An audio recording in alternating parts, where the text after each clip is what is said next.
Good morning everyone, welcome back to my channel. तो चलिए आज का करंट अफेयर सेशन स्टार्ट करते हैं with the very first quiz.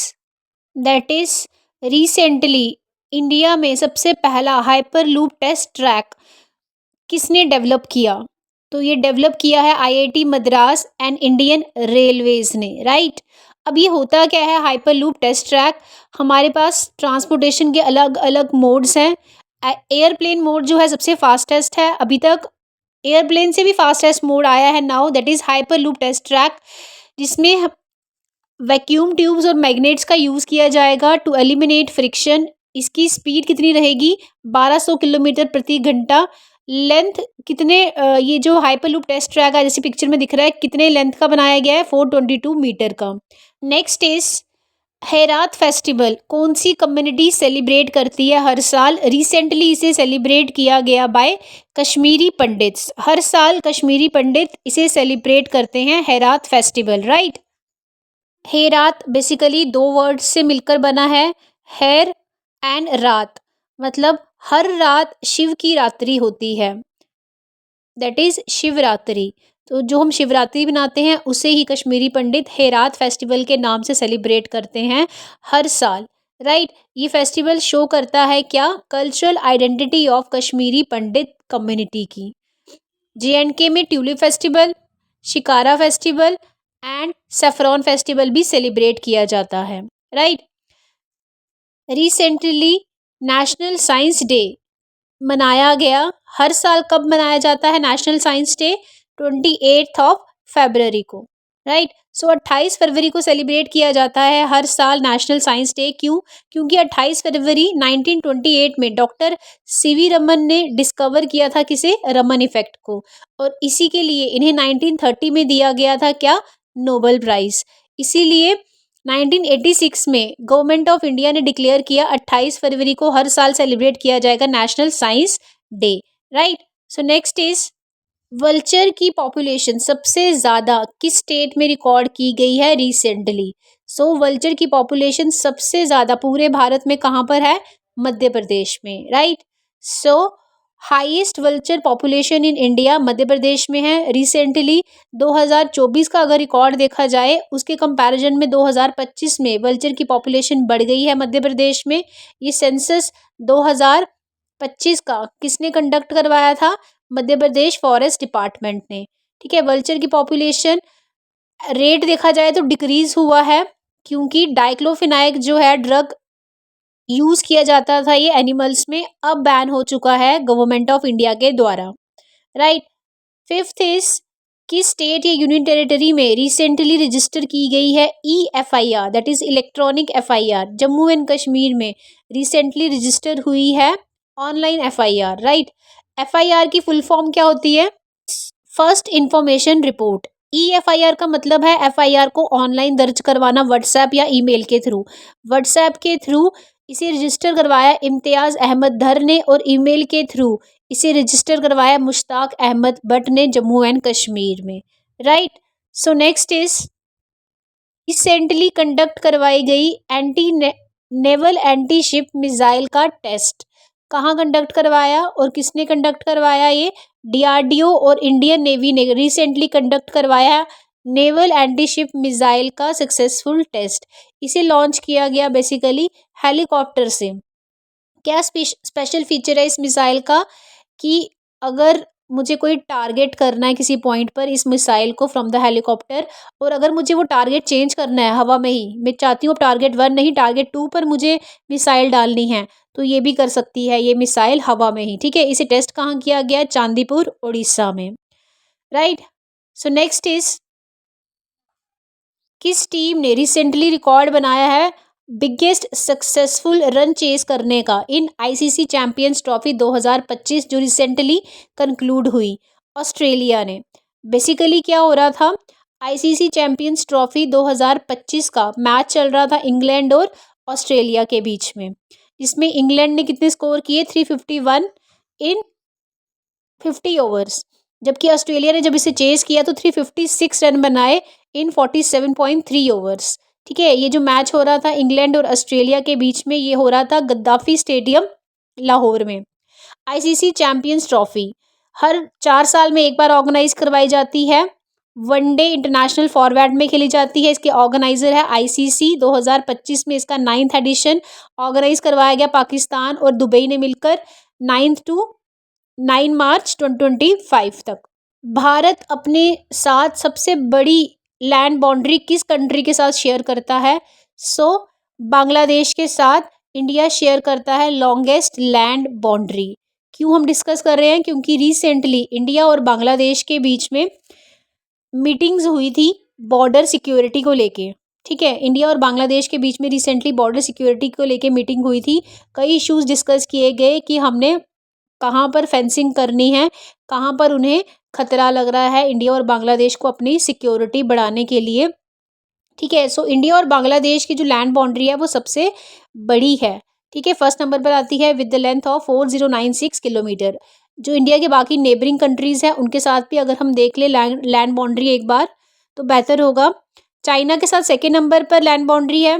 Third number पर लैंड बाउंड्री शेयर होती है पाकिस्तान के साथ। फोर्थ नंबर पर लॉन्गेस्ट लैंड बाउंड्री शेयर होती है इंडिया की नेपाल के साथ। फिफ्थ नंबर पर म्यांमार, सिक्स्थ पर भूटान और सबसे छोटी लैंड बाउंड्री इंडिया शेयर करता है with Afghanistan. Very very important, right. So next is recently किस कंट्री के साइंटिस्ट ने रिसेंटली बनाया क्या? Detail geological map of moon's south pole. Moon के साउथ पोल का जियोलॉजिकल मैप डिटेल में किसने दिया? इंडिया के साइंटिस्ट ने दिया। ठीक है, अब किसकी कोलैबोरेशन से ये मैप बनाया गया है? Physical research lab Ahmedabad, Punjab university and ISRO की लैब ने मिलकर बनाया ये। किसकी मदद से बनाया? चंद्रयान 3 जो इंडिया ने लॉन्च किया था 14 जुलाई 2023 में, उसकी मदद से। इंडिया में इस चंद्रयान 3 ने कब लैंड किया था? 23 अगस्त 2023 में। किस पॉइंट पर? शिव शक्ति पॉइंट पर चंद्रमा पे लैंड किया था। और इसे लॉन्च कहाँ से किया गया था चंद्रयान 3 को?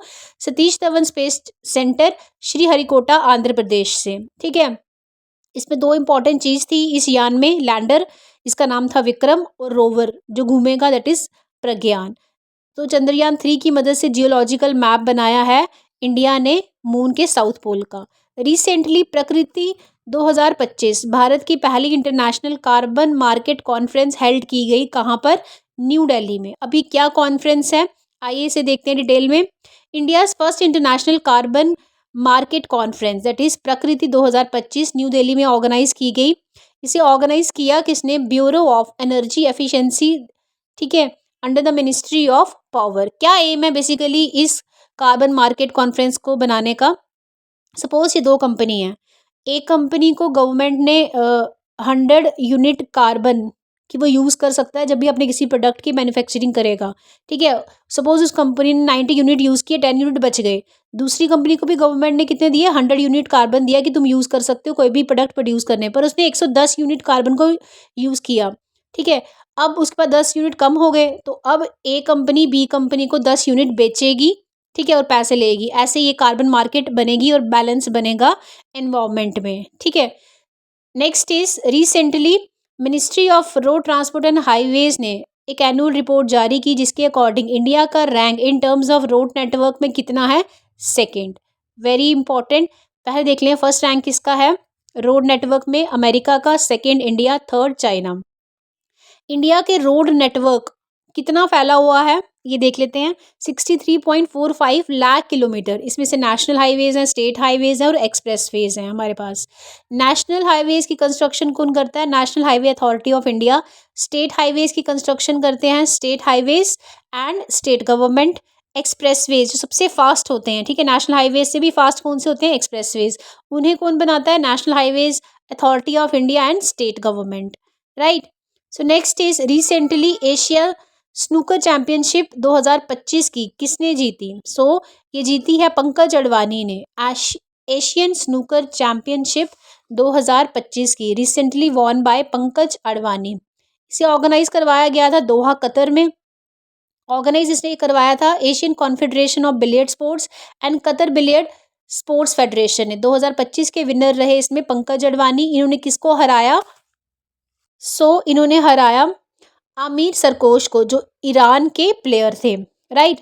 पंकज अडवाणी जो है बेसिकली ये महाराष्ट्र से बिलोंग करते हैं जिन्होंने एशियन स्नूकर चैंपियनशिप 2025 जीती, किस गेम से बिलोंग करते हैं? बिलियर्ड्स एंड स्नूकर प्लेयर हैं ये। ठीक है। Next is recently financial literacy week 2025 from 24 Feb to 28 Feb तक सेलिब्रेट किया गया। इसे लॉन्च किसने किया था?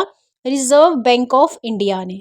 Right. So Reserve Bank of India ने लॉन्च किया financial literacy week from 24 to 28 Feb 2025 में। क्या एम है बेसिकली ये फाइनेंशियल लिटरेसी वीक को लॉन्च करने का? रोल ऑफ वुमेन, जो वुमेन का रोल है फाइनेंशियल सेक्टर में, उससे बढ़ाने के लिए। ठीक है। तो थीम क्या रही इसकी? Financial literacy women's prosperity. Financial literacy जितनी दी जाएगी उतनी ही वुमेन प्रॉस्पर करेगी। आरबीआई ने लॉन्च की ये फाइनेंशियल लिटरेसी वीक, जो सेंट्रल बैंक है हमारे भारत का, एस्टैब्लिश हुआ था 1 April 1935 में। राइट नाउ उसके गवर्नर कौन है आरबीआई के? Sanjay Malhotra. Very very important. Right. So next is झूमर बिंदानी इज अ ट्रेडिशनल डांस। किस स्टेट में ये डांस परफॉर्म किया जाता है? झूमर बिंदानी। ठीक है। तो ये परफॉर्म किया जाता है बेसिकली असम में। झूमर बिंदानी डांस एक फोक डांस है जिसे ट्रेडिशनली परफॉर्म किया जाता है Jharkhand, Orissa, Chhattisgarh, West Bengal, Bihar and Assam. Basically majorly ये असम में सेलिब्रेट किया जाता है, जहाँ की टी ट्राइब्स जो हैं इसे सेलिब्रेट करती हैं। 2025 में 8500 प्लस डांसर्स ने इसमें परफॉर्म करके वर्ल्ड रिकॉर्ड बनाया और इसी के दौरान लॉन्च किया गया Assam 2.0 summit. Right. So next is India का पहला under water museum and artificial reef कहाँ बनाया गया? किस स्टेट में इंडिया का पहला under water museum and artificial reef? Maharashtra में बनाया गया। राइट। अब कैसे बनाया गया? बेसिकली इंडियन नेवी का एक शिप है आईएनएस गल्डार। ठीक है। ये शिप उन्होंने किसको दिया? महाराष्ट्र टूरिज्म डेवलपमेंट कॉर्पोरेशन को। क्यों दे दिया ये शिप इन्होंने? अब इस शिप के बारे में देखते हैं। बेसिकली शिप को बनाया गया था पोलैंड में। इंडियन नेवी में इस शिप को कमीशन किया गया। ठीक है। यूज में लाया गया, सर्विस में लाया गया इस शिप को इंडियन नेवी में। कब? 30 दिसंबर 1985 में। अब इसका भी टाइम हो जाएगा काम करने का। सो डीकमीशनिंग होती है, मतलब रिटायरमेंट ऑफ द शिप। कब हुई इसकी डीकमीशनिंग इस शिप की? 2 जनवरी 2024 में इस शिप की रिटायरमेंट कर दी गई। और इस शिप को, दैट इज आईएनएस गल्डार शिप को, किसको दे दिया गया? महाराष्ट्र टूरिज्म डिपार्टमेंट को दे दिया गया। ठीक है। और कहाँ पे इस शिप को डुबाया जा रहा है? इस शिप को बेसिकली कहाँ डुबाया गया? महाराष्ट्र की एक डिस्ट्रिक्ट है जिसका नाम है, महाराष्ट्र की डिस्ट्रिक्ट में इसे डुबाया जाएगा आईएनएस गल्डार शिप को। ठीक है। निवाती rocks, Sindhugarh district of Maharashtra, यहाँ इसको डुबा दिया जाएगा।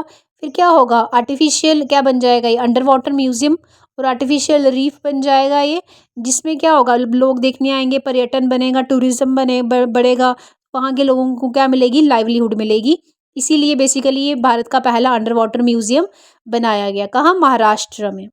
सो next is recently 71st senior national men's kabaddi इनमें से किसने जीती? किसने अपने नाम की? सर्विसेज ने। और सर्विसेज ने किसको हराया? रेलवेज को। ठीक है। सर्विसेज में जितनी भी हमारी सर्विसेज वाले हैं वो परफॉर्म करते हैं। इसे ऑर्गेनाइज कहाँ करवाया गया? उड़ीसा में। फ्रॉम 20 to 23 Feb 2025 जीता सर्विसेज ने, रनर अप रही रेलवेज की टीम। और इसे ऑर्गेनाइज किसने करवाया? AKFI एंड उड़ीसा की स्टेट ने। Next is coastal security exercise Sagar Kavach recently conduct करवाई भारत के किस कोस्ट में? ठीक है। कोस्टल सिक्योरिटी के लिए इसे ऑर्गेनाइज करवाया गया वेस्ट बंगाल कोस्ट लाइन में। कोस्टल सिक्योरिटी हमारे लिए क्यों इंपॉर्टेंट है? क्योंकि जितने भी भारत के छोर हैं, जैसे समुद्री इलाके हैं, वहाँ पर सिक्योरिटी बढ़ाने के लिए, ताकि किडनैपिंग को कम किया जाए, किडनैपिंग ना हो, स्मगलिंग ना हो। ठीक है। उनके थ्रू, कोस्ट के थ्रू किडनैपिंग, स्मगलिंग, इन सबको रोकने के लिए, कोस्ट की सिक्योरिटी बढ़ाने के लिए ये एक्सरसाइज परफॉर्म की जाती है सागर कवच, जिसे इस साल कहाँ ऑर्गेनाइज किया गया? वेस्ट बंगाल कोस्ट लाइन में। ये एजेंसीज इसमें इन्वॉल्व रही। Right. Indian coast guard, navy, BSF, CISF and local police. Next is recently Sachin Tendulkar का 14,000 फास्टेस्ट ओडीआई रन बनाने का रिकॉर्ड किस क्रिकेटर ने ब्रेक किया? सो ये ब्रेक किया है रिसेंटली आईसीसी चैंपियंस ट्रॉफी 2025 में। किसने? विराट कोहली ने। सचिन तेंदुलकर का fastest 14,000 run in ODI runs बनाने का रिकॉर्ड ब्रेक किया विराट कोहली ने। इन आईसीसी चैंपियंस ट्रॉफी 2025 में किस मैच में? पाकिस्तान के अगेंस्ट जो मैच चल रहा था इंडिया का इन दुबई, जिसमें विराट कोहली ने 287 इनिंग्स में 14,000 रन कंप्लीट किए, ओडीआई रन्स, ठीक है। विराट कोहली ने 2025 में मतलब इस टेस्ट में ये कंप्लीट किए, इस मैच में ये कंप्लीट किए। इससे पहले सचिन तेंदुलकर के ये नाम रिकॉर्ड था, उन्होंने 350 इनिंग्स में बनाए थे और कुमार संगकारा ने 378 इनिंग्स में बनाए थे। विराट कोहली के से रिलेटेड कुछ पॉइंट्स देख लेते हैं। Most centuries in ODIs, second most centuries in international cricket and third most runs in T20 ODI and international cricket. Next is recently India ने 26 टन ऑफ ह्यूमैनिटेरियन असिस्टेंस, ठीक है, मदद भेजी है किसे? हॉन्ड्यूरस, जो कि एक कंट्री है सेंट्रल अमेरिका में। क्यों भेजी है? क्योंकि वहाँ पे एक ट्रॉपिकल स्टॉर्म आया जिसका नाम क्या है? एक स्टॉर्म आया वो कहाँ पर? हॉन्ड्यूरस में, जो कि एक कंट्री है कहाँ पर? सेंट्रल अमेरिका ने। तो इंडिया ने मदद भेजी है 26 ton of humanitarian add Honduras को। क्यों? क्योंकि वहाँ पर एक ट्रॉपिकल स्टॉर्म हिट हुआ, दैट इज सारा, जिसका नाम क्या है? सारा, ठीक है। तो ये नाम पूछ लिया जाता है कहाँ हिट हुआ और कहाँ इंडिया ने मदद भेजी। आज का लास्ट क्विज है ISL, that is Indian super league title. ये रिसेंटली किसने जीता इनमें से, ठीक है? किस फुटबॉल क्लब ने इंडियन सुपर लीग टाइटल अपने नाम किया? मोहन बगान सुपर जायंट इंडिया, इन्होंने नाम किया अपने इंडियन सुपर लीग टाइटल 2024-25 का। ISL बेसिकली हाईएस्ट लीग होती है फुटबॉल की इन इंडिया में। इस साल इसका 11वां एडिशन ऑर्गेनाइज करवाया गया था, जिसे जीता किसने? मोहन बगान सुपर जायंट इंडिया ने। इन्होंने किसको हराया? उड़ीसा फुटबॉल क्लब को, राइट। इसे ऑर्गेनाइज किसने किया? इंडियन सुपर लीग टाइटल 2024-25 का ऑर्गेनाइज करवाया all India football federation, AIFF and football sports development limited, ठीक है। सो आज के सेशन में इतना ही। अब हम मिलेंगे नेक्स्ट सेशन में। Thanks for watching.